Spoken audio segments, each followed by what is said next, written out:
Hey builders, before we begin, I have a quick question for you.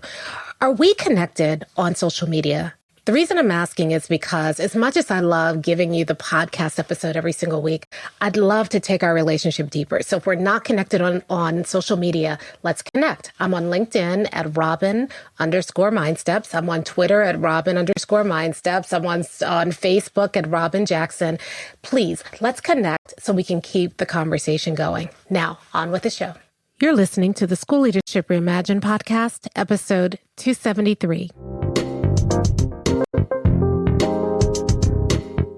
How do builders like us make a dramatic difference in the lives of our students in spite of all the obstacles we face? How do you keep your vision for your school from being held hostage by resistant teachers, uncooperative parents, ridiculous district policies, or a lack of time, money, or resources? If you're facing those challenges right now, here is where you'll find the answers, strategies, and actionable tips you need to overcome any obstacle you face.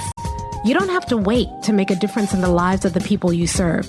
You can turn your school into a success story right now with the people and resources you already have. Let's get started.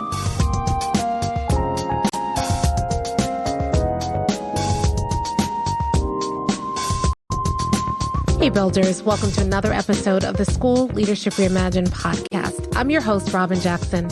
And today I thought I would address a question that's been coming up a lot lately. I've been talking to a lot of people and they are raising questions about the way that builders do feedback. You see, builders give teachers feedback differently than other people. And so I thought I would address some of the leadership myths that we've been taught around giving teachers feedback and clear them up and share with you how builders do things differently and how builders get results as a result. So let's dive in, shall we? So it started with, I was doing a speech somewhere and after I was doing a breakout session and I was talking about how builders are moving teachers at least one level in one critical area or domain every single year, and sometimes doing it in less than a year. And how do you do that? And it involves giving teachers the right kind of feedback.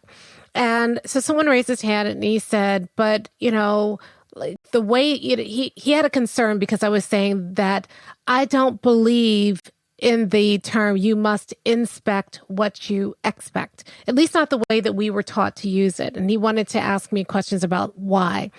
And it gets at a bigger mythology that we have around feedback in education. You see, we were taught that we have to inspect what we expect. So we need to get into 3-5 classrooms a day. We need to show up in classrooms. We need to be in classrooms and be present so we can see the instruction that's going on and inspect what we expect. Here's the challenge with that advice. Just because you show up in a classroom doesn't mean that your presence being there is actually going to change practice. A lot of times when you show up, people turn things on, people perform just because you're there.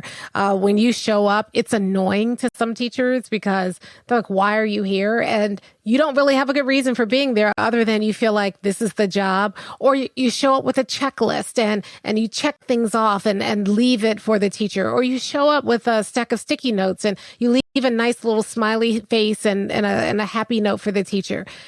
Great. Those things are nice. The question is it really moving instruction? On top of that, the next day on Facebook, I saw something I'd written and took issue with something I said around this idea of just kind of showing up into classrooms. And he was like, but you've got to do walkthroughs. That's what, and if you don't do walkthroughs, then you're not monitoring instruction. And again, my question is, well, what's the point? Why are you walking through? Why are you monitoring instruction? If you're not doing it to help teachers grow, if you're not doing it to help teachers improve instruction in their classroom, if you're just doing it because it's required or somebody told you walkthroughs were a good idea, then you might as well not even do them because it's not changing things in a classroom. So we've been taught a lot about the fact that we need to be present. People need to see us.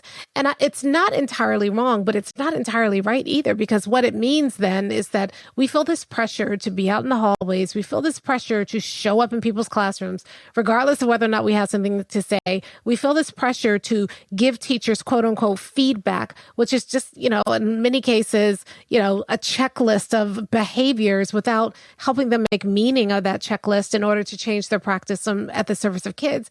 We've been taught that those are the things we have to do, that is leadership, and it is leadership, but it's not changing instruction.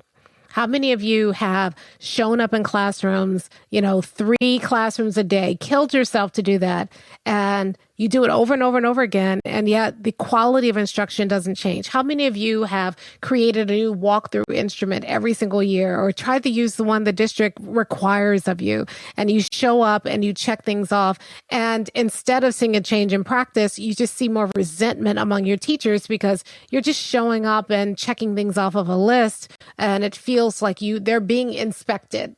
How many of you have conducted walkthroughs, sat down, done everything you were taught to do about giving feedback, and felt the frustration because you do not see a change in practice? How many of you have given teachers feedback and you've encountered, all of the signs of disdain, the eye rolling, the teeth sucking, or you've experienced tears or blank stares, and it hasn't moved practice? And then we think that if we just keep doing it, if we got into 4 classrooms instead of 3 classrooms a day, maybe if we found another walkthrough instrument, maybe if we found the right conversational protocol, we wouldn't experience the teacher's disdain. And we keep trying to look for something to make that process better when we should be questioning the process to begin with.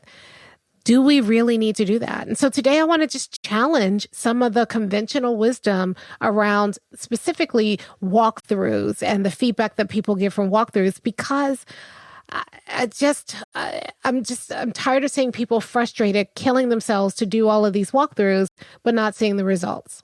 So first of all, what is the purpose of a walkthrough? Now, when I first learned walkthroughs, a million years ago, the purpose was a bigger purpose. It wasn't about individual teacher feedback. When I learned walkthroughs were a way to kind of get a pulse check of what instruction looked like in your school so that you could better design professional development, so that you could look and see how things are being implemented, so you could check on certain initiatives that you had going on and see what's going on in the classroom. They were not about giving teachers individual feedback. It was more about, kind of spot checking around the school to get a general sense of where your school was instructionally. And so the way that I was trained to do walkthroughs was that you visited, several classrooms, and you aggregated the data that you collected from that classroom, and it helped you make some decisions about what kind of follow-up support your teachers needed, what kind of general feedback your staff needed around a specific issue. When I first started using walkthroughs, again, I was looking at a specific issue. So for instance, if we had a initiative around checking for understanding, then I would use walkthroughs as a way to see how checking for understanding was being implemented school-wide. And that gave me information about what kind of follow-up I needed to provide for the staff, what additional training needed to happen, what was getting lost in translation between the training and the implementation in the classroom. That was the purpose, the original purpose, as far as I understand it, of walkthroughs. Over the years, we've used walkthroughs as a way to jump in and give teachers, show up in classrooms and give teachers individual feedback. And so we use all kinds of walkthrough instruments. And listen, I've been guilty of this. I made the checklist to end all checklists when I was an assistant principal. So good. Other people were using my checklist until my teachers sat me down and said, "We hate your checklist." Now, other administrators loved it because the checklist was aligned to the observation instrument. I can make a checklist, but my teachers pulled me aside and said, "I absolutely hate this checklist." And they started talking to me about what it felt like to have the checklist applied to them. to be honest, I had never even considered that they would have felt that way. I was excited about a checklist so that I could, it made me feel like a leader to have this Cadillac of checklists that I was going into classrooms using.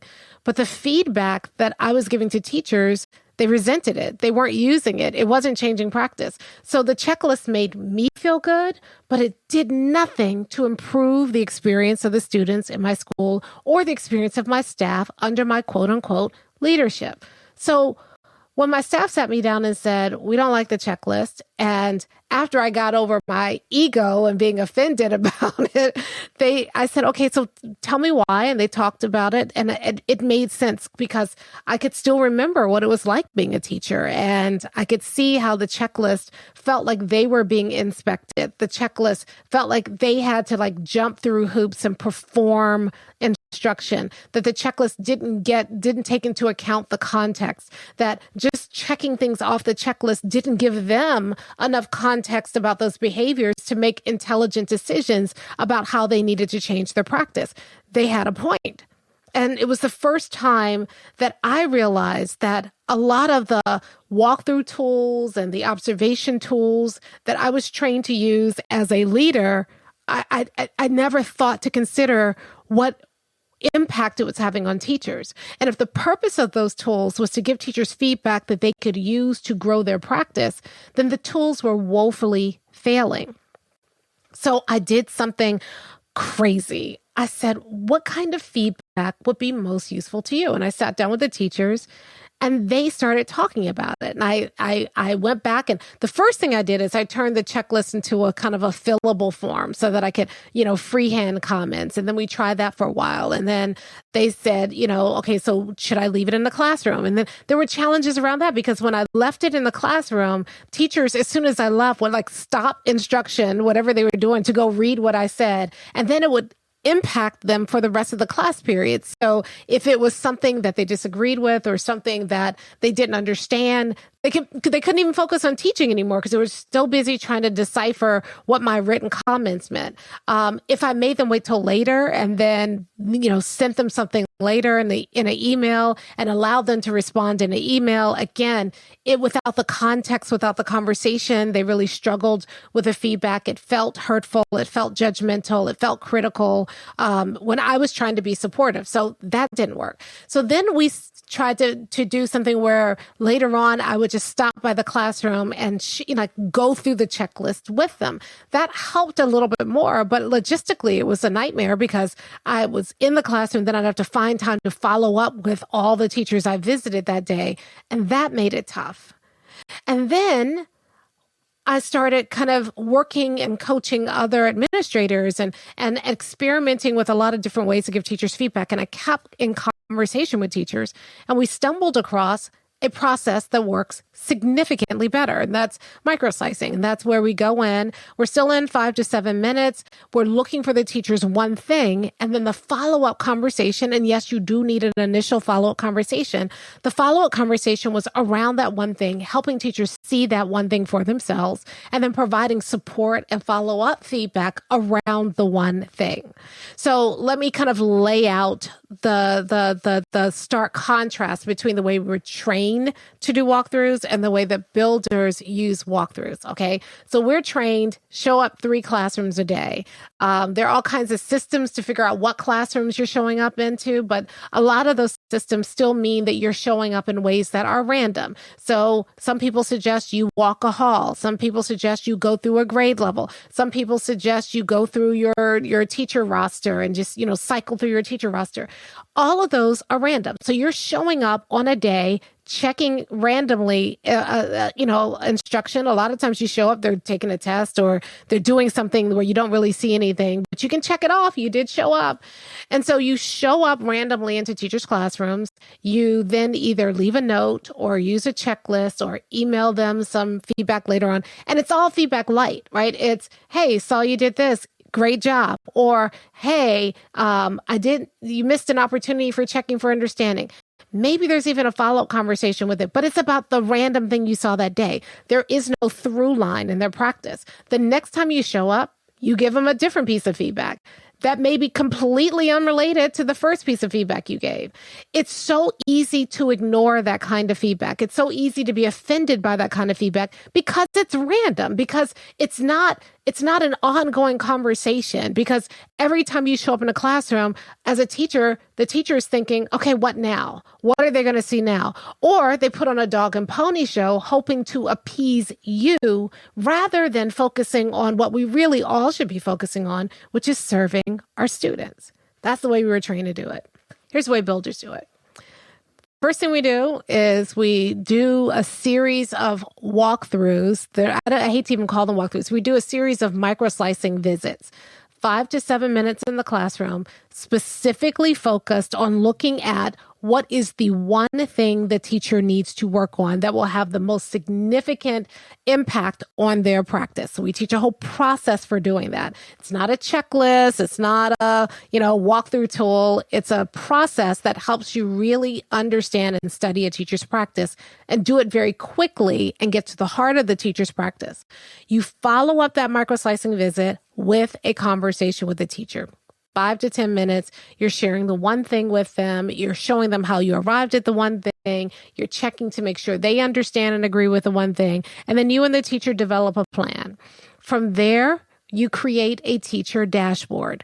Your teacher dashboard, very, very simple. You got a teacher's name, you've got their grade level or their team or whatever it is, however it is you're sorting teachers. You've got their one thing.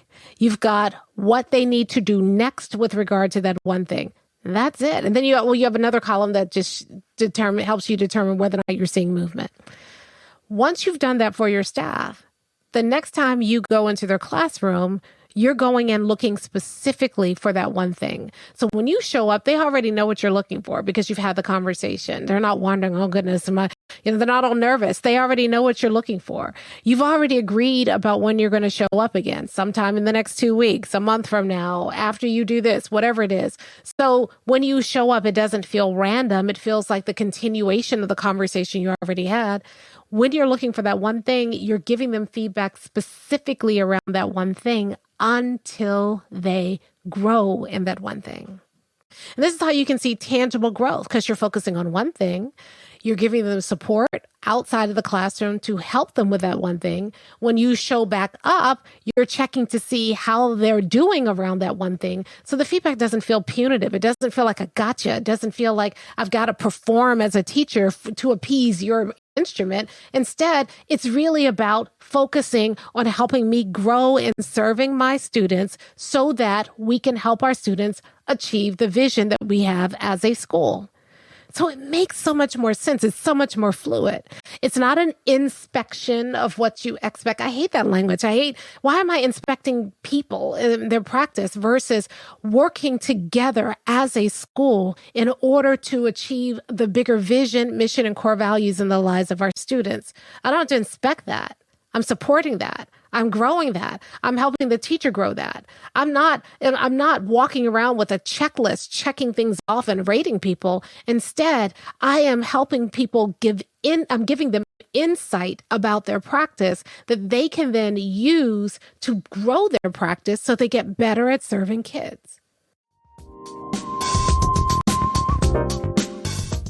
Hey, it's Robyn here. Real quick, I just want to interrupt this episode for just a second, because if you are enjoying what you're hearing, then would you mind sharing this episode with somebody else? So all you need to do is just go to your phone, if you're listening to it on your phone or your podcast player, and then click the 3 dots next to this episode, and it'll give you the option to share the episode. Now, if you do that, 3 things are going to happen. First, the person that you shared with is going to think you're a hero, especially if they're struggling with what we're talking about right now. They're going to love you. Secondly, you're going to feel good because you're going to get the word out about buildership and start building this buildership nation. And third, you will get my eternal gratitude because I really want to get this out to the world, and you'd be helping me out. You'd be doing me a huge favor. So please share this episode with someone right now who's dealing with this same issue, someone you think would really benefit. And now back to the show. So, the way that we were trained as leaders is to treat feedback as if I'm the one who has all the answers. I go into your classroom. I decide what's broken or what's not broken. I give you my assessment. You take that. You jump through hoops to appease me. I come back in and check and see if you've done it. That's the way that does not work for me. It's gross. It doesn't respect the professionalism of teachers. It doesn't create an environment where teachers are constantly growing. It takes the focus off of the kids and puts it on whether or not I'm performing in a way that your instrument says I need to perform. That is not a culture that where everybody can continue to grow and take ownership over their growth. That is a culture where you are going in and nobody owns their growth except for you. You have all the answers on your little clipboard. I don't see how that can be gratifying for you or helpful to your teachers and your students. The way that builders do it is we come in and we see ourselves not as the inspector, right? We come in and see ourselves as a partner with our teachers. That when we go into the classroom, we're not looking because we're the expert and the teacher's somehow broken. We are another set of eyes to help the teacher see things that they may miss seeing because they're in the process of doing it. We are helping them. We're going in from the perspective of being helpful to them. When we spend time looking for the one thing, we are quickly sifting through the practice to help them get to the thing that matters most, which means that our feedback isn't just listing behaviors. We are providing them with insight that may not be available to them because they're in the middle of teaching and we can be there and pick up on things that they may not be able to see. So we offer them insight. Our feedback is actually useful because it's helping them get to a root of where they need to focus on their practice. Once we help them find the one thing, the next thing that we do is that we figure out, okay, this is the next step for you to help you move forward. These are the supports that I can provide you. And then when we come back into the classroom, where people are excited that we're coming back, they want us to see their growth. They want us to see how things are moving. They want us to see where they may still be struggling because we are considered a partner. They don't see it as punitive. That walkthrough, that quote unquote walkthrough, is a way to help them get insight into their practice. And so it becomes an ongoing conversation where the teacher gets the insight, they then get the support they need to address the insight, they improve, we show up and see that improvement, then we all celebrate, and then we say, okay, now that you've done this, let's take a look at what needs to happen next. And we walk with teachers through the process of growing their practice. Either you can consider yourself an inspector and run around inspecting people all the time and not seeing growth and experiencing all the frustrations that come with it, or you can choose to offer feedback in a way that helps teachers grow, in a way that invites teachers to be partners, in a way that makes teachers happy to see you show up, in a way that helps teachers value the feedback that you have, in a way that helps your feedback have a direct impact on what happens in that classroom and ultimately on whether or not students learn, in a way that treats teachers like professionals, in a way that doesn't walk in and treat people like they're broken, but it helps them figure out what's the next level and helps teachers get to the next level and grow. On one hand, go ahead, keep inspecting, keep going through and doing that, and keep experiencing the same frustration. Because when you treat yourself when you see yourself as an inspector and you walk in and you do all the things that we were taught to do around feedback, people can easily ignore you. Now, I hear somebody out there right now. I hear you out there and you're saying, but my teachers don't ignore me. My teachers like my feedback because I do this and I do that and I use this protocol and I do that protocol. Let me ask you something. Are you seeing across the board growth in your teacher's practice? Are you seeing across the board tangible growth in your teacher's practice? If you're not seeing that, they're ignoring you. They may perform for you, right? They may thank you for your feedback because, well, you know, what else are they going to say? But if you're not seeing across the board, every one of your staff members showing tangible growth each year, they're ignoring you. Nothing is changing in their practice. Or you can do it the builder's way. You can treat people like professionals. You can see yourself not as an inspector, but as a partner who offers a different perspective, not an inspection, a perspective about their practice that may not be available to them. You can help them focus on one thing at a time and grow in the most critical areas of their practice. You can have an ongoing conversation about their growth so that every time you show up in the classroom, you're welcomed. The feedback you're given is solicited and implemented, where you see not only a tangible growth in teachers' practice, but you see the resulting growth in students. It's up to you. I want to say one more thing, because I feel like a lot of the way that we do these classroom visits, whatever we want to call them, the way we were trained to do it is so random. I've already talked about the randomness of how you even decide what classrooms to be in versus being strategic and intentional about the classes you want to be in. But the feedback we give them is random too, right? We give them a checklist, or we find a glow and a grow, or we do, and it feels very random, and it's different from one visit to the next. One time it's, I'm giving you a glow and grow about this. The next time I show up in a different part of instruction and I give you something else about that. And it is so easy to ignore because your feedback becomes just noise. When you focus on one thing, and every time we're having a conversation, we're talking about that one thing until that one thing improves. It's not noise. It's intentional. It's not random. You're focusing on the one thing that will make the biggest difference in the practice. I was talking to somebody the other day, and they were like, well, I do glows and grows. I said, well, give me an example of a glow and grow. I says, well, I might tell the teacher that she needs to do more checking for understanding.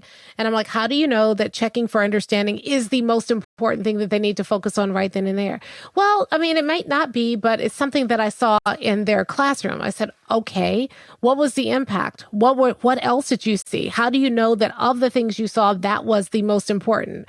Usually our feedback tracks very closely to whatever our last training was. So if the district just did a training on checking for understanding, you're checking for understanding. If the district just did a training on student engagement, you're going to be looking for student engagement. If you just read a book over the summer about rigor, you're looking for rigor. It's so random. It's not about the teacher. It's about whatever your last training was, or whatever instrument you're using, or whatever research-based practice you're currently focusing on in your school. It's not intentional. When you focus on one thing feedback, it's very intentional because it's focused on the teacher's practice and the impact on kids.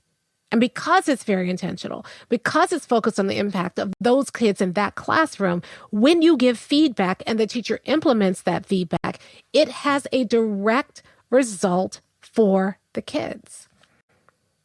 So we got to stop these random classroom visits. I know we were trained to, and we were told that was the way to go, but the reality is that just showing up in 3 classrooms a day, or 5 classrooms a day, or 15, or whatever, the number it is, just showing up is not enough to help a teacher change practice. You have to show up in the right classrooms, not just any classroom. What are the right classrooms you need to be in? What classrooms need you this week? And when you give them feedback, you're not giving them random stuff, a wow and a wondering, a glow. We found all these names for it, but it's all random, right? Instead of doing that, what we're doing is we are giving very intentional one thing feedback. It's the most important thing. And then when you do that, you are following up with that one thing with the right kind of support, by going back into those classrooms at the right time to check and see how those things are going, and to make sure that the teacher is growing, and to give them more support around that. Then your feedback is welcome. Then your feedback is implemented. Then your feedback actually makes a difference for kids. So thank you for coming to my TED Talk, and I'll see you on next time, where we'll talk about another way to get out of this leadership mindset and start doing things that really matter, that really impact practice, like a builder. I'll talk to you next time.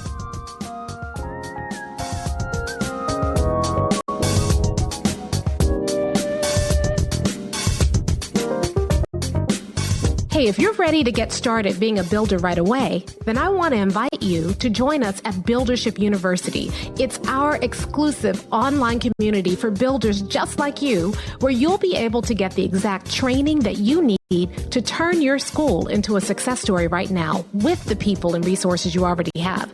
Inside, you'll find our best online courses, live trainings with me, tons of resources, templates, and exemplars, and monthly live office hours with me where you can ask me anything and get my help on whatever challenge you're facing right now. If you're tired of hitting obstacle after obstacle and you're sick of tiny little incremental gains each year, if you're ready to make a dramatic difference in your school right now, then you need to join Buildership University. Just go to buildershipuniversity.com and get started writing your school success story today. Hey, it's Robyn here, and I want to thank you for listening to today's episode. Now, if you have a question about today's episode, or you just want to keep the conversation going, did you know that we had a School Leadership Reimagined Facebook group? All you need to do is go to Facebook, join the School Leadership Reimagined Facebook group. Now, there are going to be a couple of questions that we ask at the beginning because we want to protect this group and make sure that we don't have any trolls come in, and that it really is for people who are principals, assistant principals, district administrators. So make sure you answer those questions or you won't get in. But then we can keep the conversation going. Plus, we do a lot of great bonus content. I'm in there every single weekday. So if you have a question or comment about the episode, let's continue the conversation. Join us at the School Leadership Reimagined Facebook group. And I'll talk to you next time.